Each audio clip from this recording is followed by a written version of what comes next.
Is there anything better than beating the Kraken? Yes? I don't know, I'm just trying to get something going. They just haven't been around long enough for me to dislike them. Gotta sell the video, man. Well, the Leafs were cracking open a can of whoop-ass on them. That's more like it. Thank you. Can you make sure you bleep that? Yeah, fine. Let's go! Do you have a humiliation kit? This is all I ask you to do. I'm having a great finger flick. You're allowed to show up. This team is ruining my life. I'm taking crazy pills. With you, wherever you are, welcome to LFR. Victory, Puppy Ziggy, and happy Halloween. I don't see a costume, but you know how everyone loves the full chocolate bar house? Full milk bone, right there for you, bud. Right there, yeah. He's doing that thing where, like, if the treat is, like, big and delicious enough, he's like, I'm not eating this in front of you. You can't just lie there, I got a video to shoot. I don't know who the Toronto Maple Leafs are, and at this point I'm afraid to ask, but tonight they got 2 points, so Leafs win!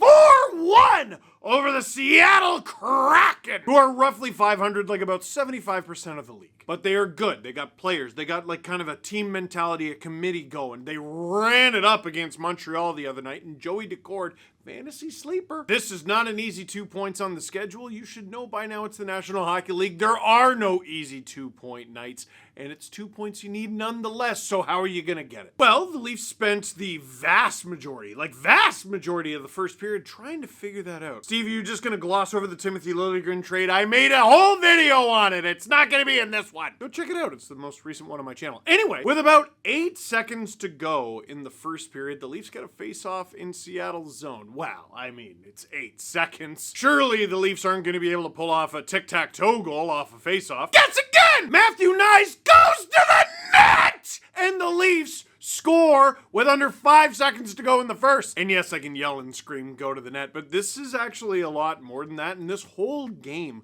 was the Leafs just being slippery. I mean, well, it was it was them being slippery and Seattle just losing guys all night. This was not a great defensive performance from Seattle. I mean, on this one, they lose everybody. Matthews comes up with the puck. He's like in the corner. Marner is in front of the net, chilling, like alone. And if you look right here at the screenshot, Matthew Nyes isn't alone, but he's alone enough. Now, we're gonna have to make the screenshot the whole screen because even though the Leafs scored on this one, even though the Leafs pulled off the 4-1 win in this one, I got an unbelievable amount of messages from people and saw an unbelievable amount of tweets from people pointing out the fact that Mitch Marner did not shoot this puck. There are seconds to go in the period. You get a wide open pass alone in front. Shoot it! Except, you know what, guys? Okay, does Marner need to shoot more in general? Yeah, he gets open a lot, he's good at it, and he's got a good shot. To me, this is like the good kind of galaxy braining. Like, all right, Matthews is passing it over, the puck is going to Marner, Marner knows the puck is going to Marner, so does Joey Decord. Joey Decord is flying over to Marner. There is still a decent chance, even though it's going to need to be a heck of a save, that Decord stops this. Counter argument, who is between Marner and Nyes to stop the pass from Marner to Nyes? The answer is nobody. Nobody is going to get to this puck before Nyes. Marner is going to put it on his tape because that's what Marner does. And Nyes is going to easily tap it in because that's what Nyes does. This is a trio of guys who play together, but with Marner and Nyes, these are 2 guys who play together, 2 guys with very specific skill sets, 2 guys who probably were part of drawing this play up. Could Marner have scored this? Yes. Here's the difference. Marner could have scored it. Nyes will score this. Joey Decord has a 0% chance of stopping Matthew Nyes here. He's got, I don't know, say 50-50 stopping Marner. Look, can we pick our spots with this guy? I understand.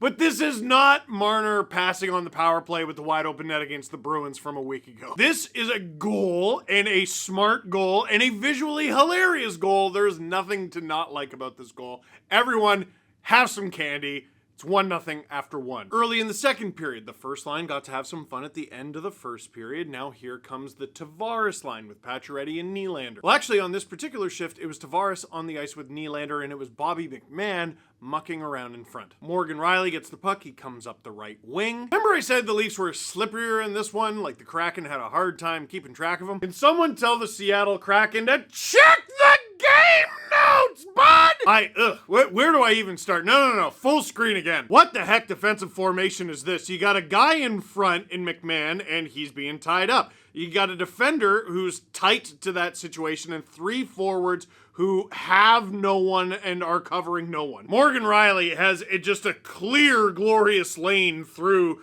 to William Nylander. I mean, not an easy pass, though. Like, there's still a decent chance Seattle could prevent this, like, block it off, stick check. They don't, though. Pass gets through, and if that pass gets through, you're dead. It's over. It's William Nylander. He's not just great, he's playing great, and he's burying. That one's no different. He buries, and everyone was talking about the point at Morgan Rielly that he gave him. This is actually my favorite. Look at these two babies. Like, I don't even know what kind of weird bird dance this is with these guys together, mating ritual. I don't even know, but man, these guys have been through some stuff together. That is 2012 draft pick Morgan Rielly and 2014 draft pick William Nylander.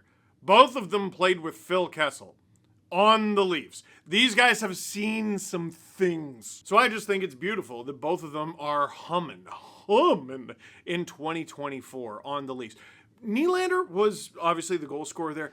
We gotta pause for a second on Morgan Rielly. Buddy, he's on a tear right now, like kind of quietly. The focus is on, they actually won their last couple games. The focus is on Tavares. Hey, he got a hat trick. The focus is on Pacioretty had a great game. And Nylander, look, he's woken up. Let's talk about the first 11 games of Morgan Rielly's season. No points in his first 2 games, an assist in game 3, and a goal in game 4. That's nice. The next 3 games were yucky caca, and we don't like that. -2, +2, -3. No points. All of a sudden, he's got 1 point in 4 straight games. Assist, goal, assist, and back-to-back games at +3. He has played over 20 minutes in every single game this season except for the LA game, a blowout win, and the Tampa game, a blowout win. Meaning he was just getting rested because what's the point? It's early on, it's a small sample, but over the small sample, this is the best Morgan Rielly has looked offensively in maybe years. I'm still not totally in love with the Leafs' bottom 6. Like, that could definitely use some help. But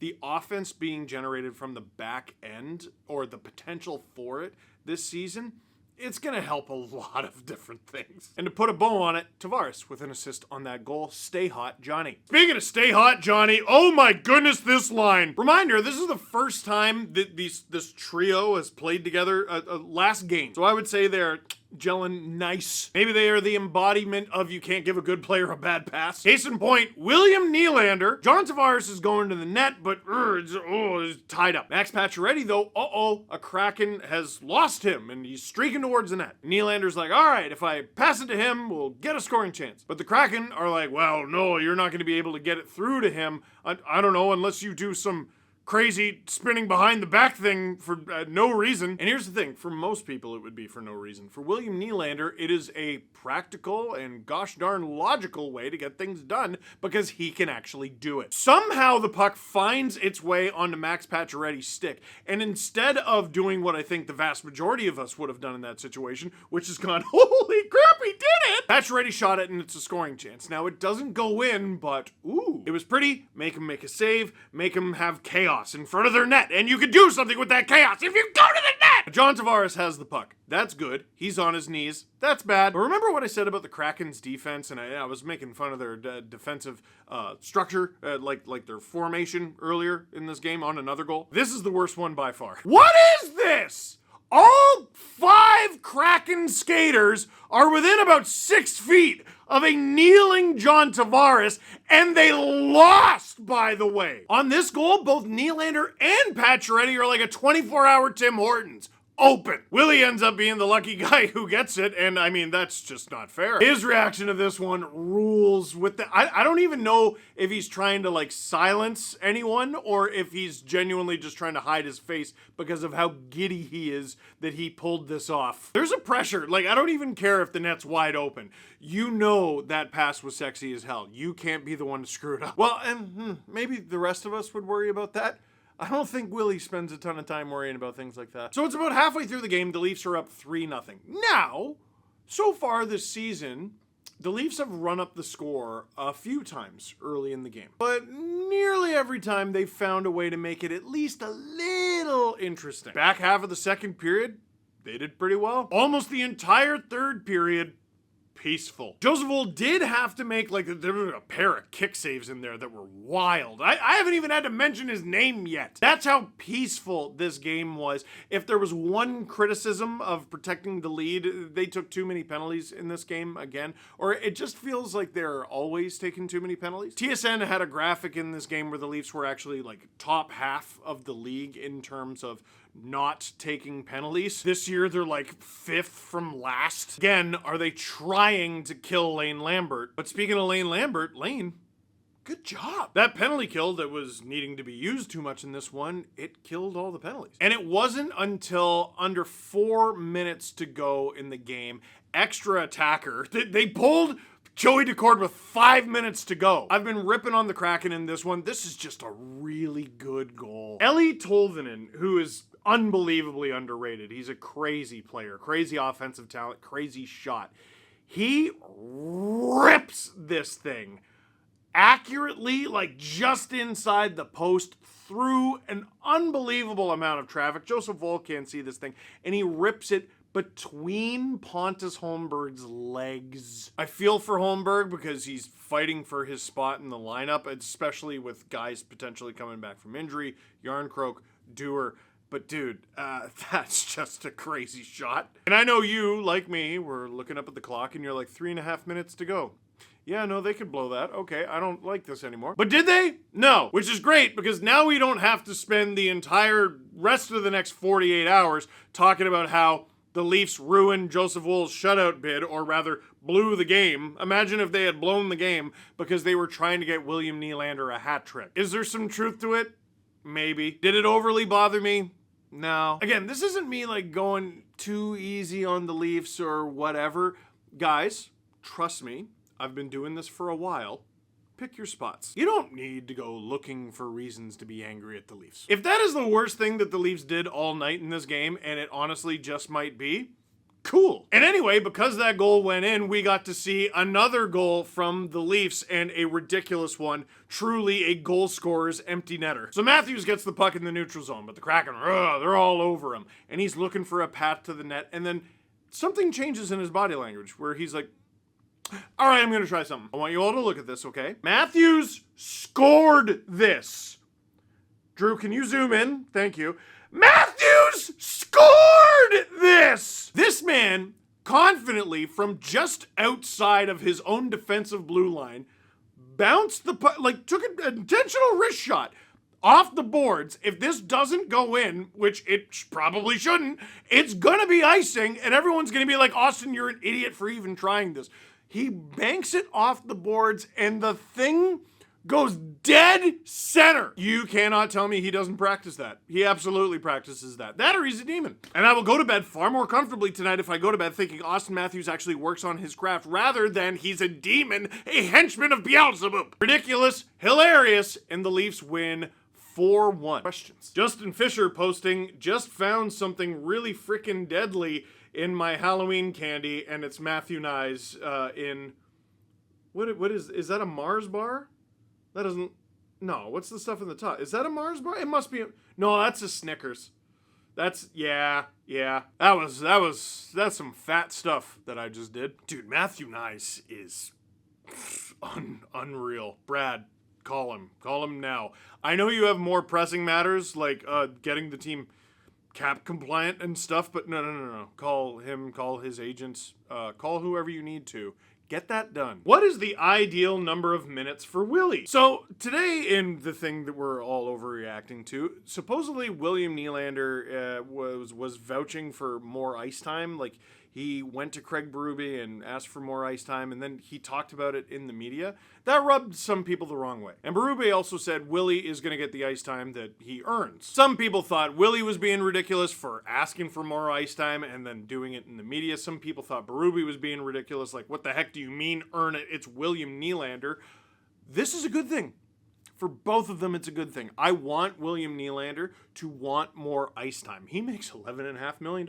I want him to want more ice time. You don't want a lazy player who stinks. You want a hungry guy who wants to get out there and hunt. And then Craig Berube's job is to pull the best out of William Nylander. Hey, Willy, you have something that you want. I control that thing that you want. So if you want that thing, here's an idea. Don't make stupid plays. Don't do the splits in the offensive zone leading to an odd man rush and then a goal. Don't dog it on this back check. Don't take an offensive zone penalty for no good reason. Don't do things that are preventing you from being the best version of the superstar we know you can be. Craig Berube's job, and every NHL coach's job, is a little bit more complicated than just writing names down on a board. I don't think this is a problem. I mean, I guess the real answer is whatever amount he played tonight. He got 2 goals. Woll is so back? Question mark? Ah, man, Woll never left. I think so many things happened to the perception of Joseph Woll without him playing a game. Number 1, Anthony Stolarz played out of his mind with Joseph Woll out of the lineup. He has played out of his mind. Also, I think people are conflating Joseph Woll getting hurt sometimes with Joseph Woll stinks. They're very, very, very separate things. Does he spend too much time injured? There's no argument that he does not. Yeah, he gets hurt too much. But when he's not hurt, like the reason that we really don't want him to get hurt, like we don't want him to get hurt on a human level, but on like a, hey, we cheer for the team that you play for level, we don't want him to get hurt because he's sick. And he had 1 game and it was like, okay. And everyone's like, I don't know. Dude, as long as they stay healthy, a tandem of Anthony Stolarz and Joseph Woll, they're going to be just fine between the pipes. They're in a really good spot, man. Like, there are deficiencies to this team, for sure. But you have a good tandem. You have a real solid top 4, as solid as it's been in a very long time. And now it looks like you have a really solid top 6. You can figure out the third pair. You can figure out the middle 6. You can win a lot of games with what the Leafs have. I really am not worried. This sort of thing is what makes the 3-game losing streak drive you up a wall. Like, you have all of it. You should be winning a lot of games by default, and you're just not. Or hell, you should be competitive in every game by default, and they were not. Anyway, sorry. Your question was about Joseph Woll. He never left. Love him. Now let's do this last one from Nick. If the Leafs played a game like this, you'd already be filming the LFR. So could we enjoy this tonight? What are you talking about? Let's zoom in on the score bug and oh my goodness! With 7:47 to go in the third period, the Carolina Hurricanes are outshooting the Bruins 33-14 and outscoring them 8-2. You know what's hilarious? The Bruins are in last in the Atlantic. You know what's even funnier? They still beat the Leafs. But in all seriousness, like, if you think that the beginning of the season, it doesn't dictate everything, right? The teams that we expect to be good are still going to be good. Like, who's going to be there in the Atlantic? It's going to be Florida, the Leafs, the Bruins, the Lightning, and some other guys might find their way in there, right? This is a really good opportunity for the Leafs to bank points in the standings over the Bruins. Yes, it's October, but whenever someone's like, oh, it's October, to me, what that should mean is you don't need to be playing perfectly. Obviously not. You shouldn't be, you should be way better come April than you are in October. Obviously. That doesn't mean the wins and the points don't matter. There are teams who, by the time the playoffs arrive, probably don't deserve home ice advantage, but they get home ice advantage because of how killer they were in October, November, December. There are teams who have won playoff series because they had home ice advantage in the series, even though they were the second best team in the series. Too long didn't read, win! Now, before I go, I wrote a book. Now you know that. Hey, do you want a signed copy of the book? I'm going to tell you a few different ways you can do that. Number 1, I'm on a book tour. The next stop on the tour is Indigo North London. That is November 3rd. That is this Sunday at 2 p.m. I'll be in Ajax November 10th at 2 p.m. In Kitchener Public Library November 14th, although I believe that's sold out. Indigo Yorkdale November 16th. Indigo Halifax November 22nd. Dartmouth, November 23rd, the Eaton Center, November 30th, Barrie, December 1st, and First Canadian Place, December 3rd. So that is how you get your book signed by little old me, and we can meet and take a picture and I don't know, talk. Do you like stuff? But if you don't have time to go to those book signings, you can also find signed copies of my books in the wild. Producer Drew is going to help me out by putting a few of them on screen. Indigo Ajax says 118 in stock. I signed those. I went into the store, physically signed them. Kohl's Pickering Town Center, there's only 7 in stock, but I signed them. Oshawa Center, I went in there the other day, 46 in stock. I signed them. Bay Bloor, 16 in stock. I signed them. Go in there. They're signed. Eaton Center, 185 in stock. I signed them, and I know that because I went in there one day and signed over 200 copies. Ow, my arm. And if you're in Uxbridge, there's a place called Blue Heron Books. They're the wonderful folks who helped me out at the Oshawa Generals book signing there the other day. They have a number of signed copies as well. I'm not sure how many, but it's a few dozen. So if you would like to simply pick up a copy of the book that is signed, that is how you do it. Makes for a great Christmas gift. Or if you're an American, like an American Thanksgiving gift, do you guys do that? I don't know I don't understand it. So those are the details. I'm trying to help you out. I'm going to end this video with a clip from the most recent episode of the Steve Dangle podcast. We had Eric Lindros on to talk about the Eric Lindros Celebrity Hockey Classic in support of Easter Seals. But for now, that is it for this one. Thank you very much for watching. Click like if you like this video. Click subscribe if you really liked it. Tell all your friends. Here's the clip. Easter Seals tournament this year. Eric, why did you get involved with Easter Seals? I looked around at different charities when I was done playing and wanted to align with one that I had similar ideas and similar structure about. We work very hard. We don't cut corners. The people that attend have a great time, but we are very, very cognizant of where we spend our money. The result of that is that Easter Seals gets a pile at the end of the day. So this is an awesome opportunity for me to give back to a charity that I got to benefit from. My family's an Easter Seals family.